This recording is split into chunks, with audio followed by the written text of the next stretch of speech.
예, 안녕하십니까. 승선이라 소원건 목사입니다. 한교안 전 대표가 확 달라졌네요.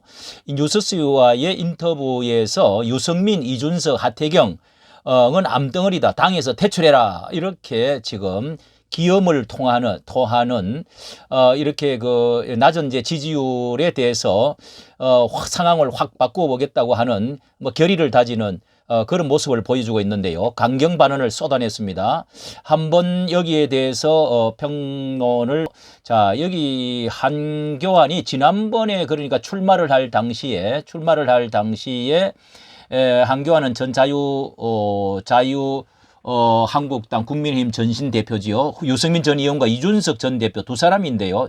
향해서 저들은 당을 망가뜨리는 암덩어리라면서 이제 깨끗이 도려내야 된다 했던 그 비판을 이번에는 하태경을 같이 이제 아울러서 같이 말했네요. 이것은 이제 탄핵 그 파들을 말하고 있는 것 같습니다. 국민의힘 전당대회 출마 의사를 그때 그 밝히면서 대표가 지난 25일 날 그때 이제 회견에서 다시는 정부 좌파의 탄핵 시도에 발맞추는 이들의 행동을 용서할 수 없다며 같이 말했습니다. 그 모든 뿌리를 이 탄핵 때 총리를 하면서 이 그 천추에 그 좀 한이 되어졌던 그런 것을 이제 말하고 있는 것 같은데요. 자, 여기에서는 오늘 발표한 것에 대해서는 이렇게 지금 말을 하고 있습니다. 자, 한교안 대표인데요.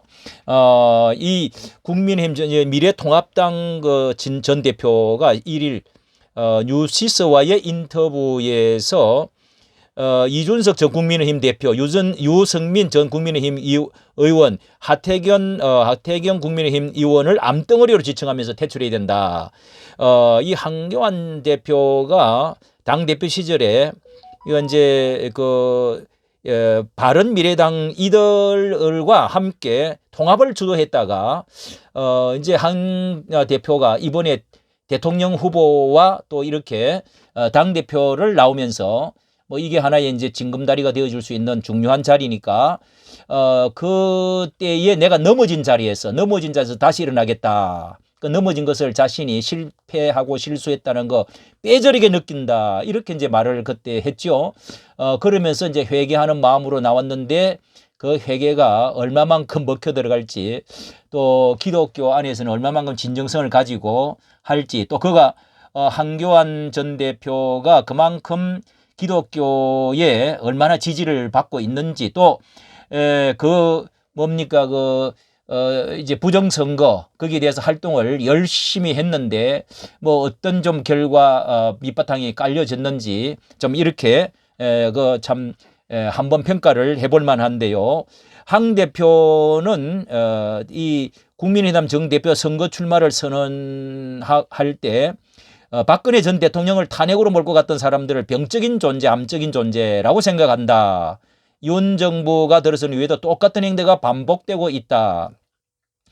그러면서 대통령을 공격하고 더불어 민주당에서는 대해서는 아무런 공격도 안 하고 뭐 어쩌면은 그렇게 민주당이 좋아하는 말만 저리 골라서 쓸 수 있느냐. 뭐 지난번에는 이제 그런 말을 했죠. 총선 부정선거론을 제기해서 거부라는 평가가 있다는 말에 대해서는 극자는 쓴다는 것은 폭력이나 강한 불법을 한다는 소리인데 나는 불법을 한 적도 없고 폭력 행사한 적도 없다.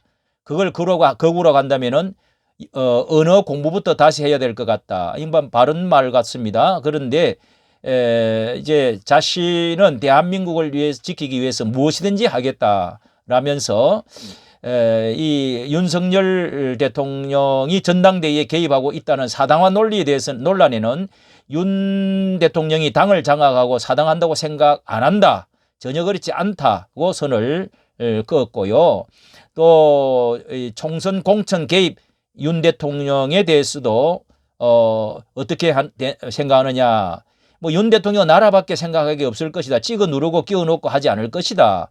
내가 알기로 윤 대통령은 평생 비리와 싸움을 한 분이다. 꼼수를 쓰는 분이 아니다. 이렇게 말했네요. 예, 만약에 대표가 된다면은 이재명 민주당 대표 관계 설정에 대해서는 이 대표가 지금 검찰에 조사받고 있기 때문에 반드시 구속될 것이다. 예, 이러면서 이루어지지 않을 꿈만 같다. 그래서 이렇게 말을 했는데요.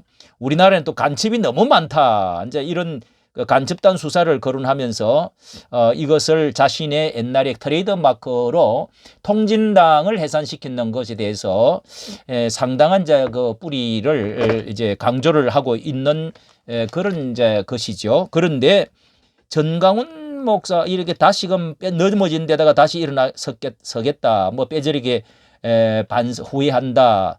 그러면서 이렇게 이제 강한 어조로 다시 한번 이제 강한 메시지를 이렇게 암덩어리 이야기를 하는데요. 자, 이 강경 발언 피치를 끌어올리지만은 그러나 이게 점잖하게 보이고 참 점잖하게 보이던 그 핸섬한 분이 분위기가 조금 또 너무도 좀 이렇게 이제 흘러간 벌써 너무도 그때 지나친 당을 망가뜨린 그것이 너무도 기억에 생생해가지고 거기다가 또 기독교의 전체를 모으지를 못하고 있는 같습니다. 뭐 예를 들어서 저 그 이명박 대통령 같이 서울을 바친다고 할 정도로 해가지고도 기독교의 그 많은 이제 표를 얻고 당선이 되었는데요.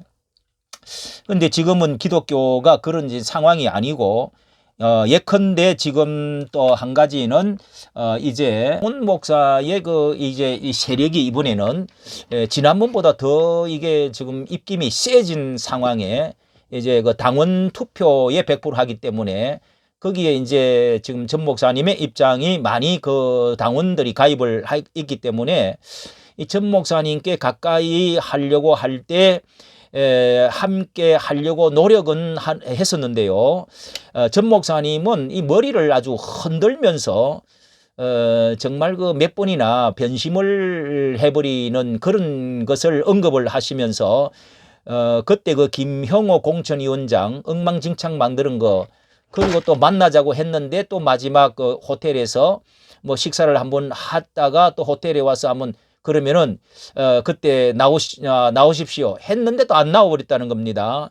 그리고 또 부인이 쪽지를 건네주면서 다시는 찾지 마세요 그렇게 했던 것이 아주 분노가 강하게 있게 보였었습니다.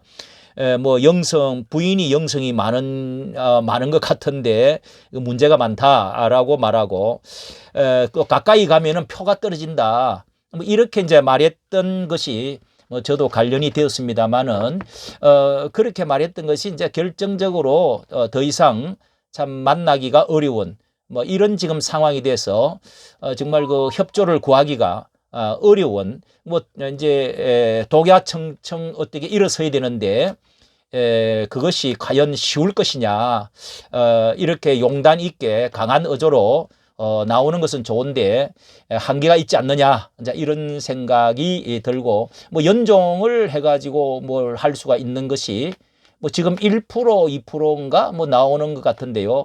확실하게는 지금 제가 잘 모르겠습니다. 뭐 몇 프로 되지 않는 지금 그런 상황 같이 보입니다. 참 아까운 분이신데 예 어쨌든 화이팅 하기를 바랍니다. 좋아요 구독 눌러주시기를 감사합니다.